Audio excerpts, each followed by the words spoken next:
момченцата и момиченцата, те мачкат и такова се опитват да пробиват нещо там в живота им, да пробиват живота на другите. Колко ти трябва, колко си смирен, какво ти трябва? Всичките тия коли, които хвърчат, или просто да имаш храна. Като и просто имаш храна, можеш да учиш. Ма ти имаш всичко. Милиони.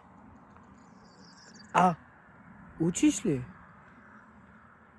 И какво учиш?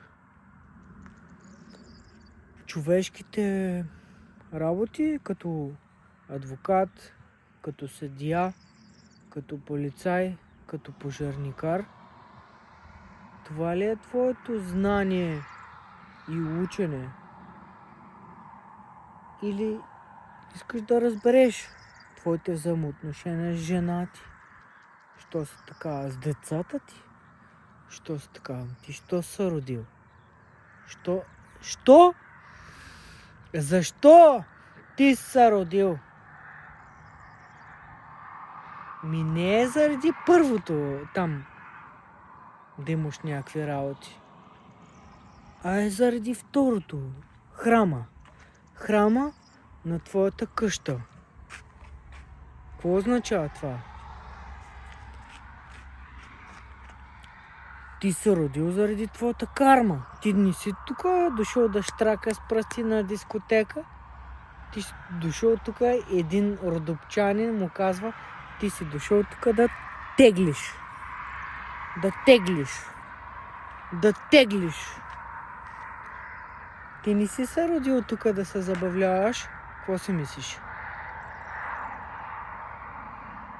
Какво ще да имаш? Ще 300 мъже да имаш, ако си жена.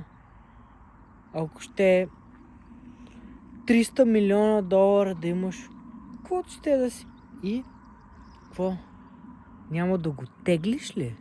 Ти си дошъл тук да го теглиш. Демек да теглиш. Демек да страдаш. Това ми каза момчето, ще да казвам. То е чичкото, то е дядото.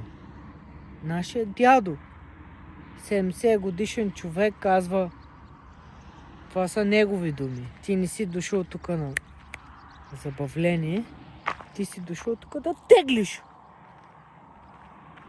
Това казва и науката. Ведическата астрология това казва. Че ти се родил тук, за да изплатиш нещо. Ако нямаше какво да изплащаш нещо лошо, нямаше да се родиш тук с това тяло на земята. На земята нямаше да се родиш тук. Значи ти си дошъл тук да теглиш. Значи този човек, който живее в гората сам и живее, аз съм виждал обувките зимата, галоши, гумени галоши, не от високите, като бутуши, а от тия ниските. Съм го виждал лично с очите си, как живее този човек без ток, с 50 животни гледа. Нямаше чорапи и беше зимата. Моите крака измръзваха, аз целия бях облечен.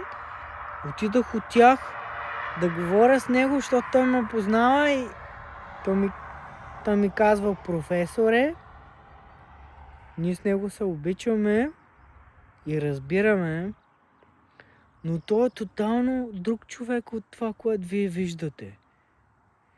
Той няма нищо общо с вашия свят. На града, на телевизията, на тока. Той няма ток от тях. Знаете ли, супер е щастлив. Между другото е много по-силен от вас. Много по-силен. Ти боси крака, зимата, с гумени галоши. Пробвал ли си? Не си пробвал. Ти 50 животни гледал ли си? Не си гледал. Ти себе си не можеш да гледаш. Себе си трудно ми е често да гледам.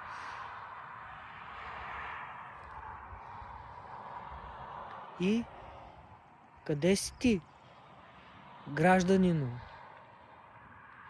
С твоята пластмаса и с твоя въздух, който аз като дойда при тебе и ми се повръща от въздуха, който дишаш. Един път в София повръщах много по булевард, не знам си кой, защото просто самите газове на колите ме тровиха и аз повръщах. Не знам защо така ми стана. В Пловдив ми се случи същото нещо. Абсолютно същото нещо. Повръщах супер много на улицата, защото просто минаха много коли и аз дишах техните газове. И на мен така ми се отрази. Може би ти си по-силен, не знам. Ти си катил някакъв, не знам. Ти можеш да едеш химия и ти можеш да дишаш химия и да удържиш. Ти си някакъв Арнолд Шварценегер. Копитце. Но аз не мога, батко. И ние искаме нормален живот. Природен, истински такъв.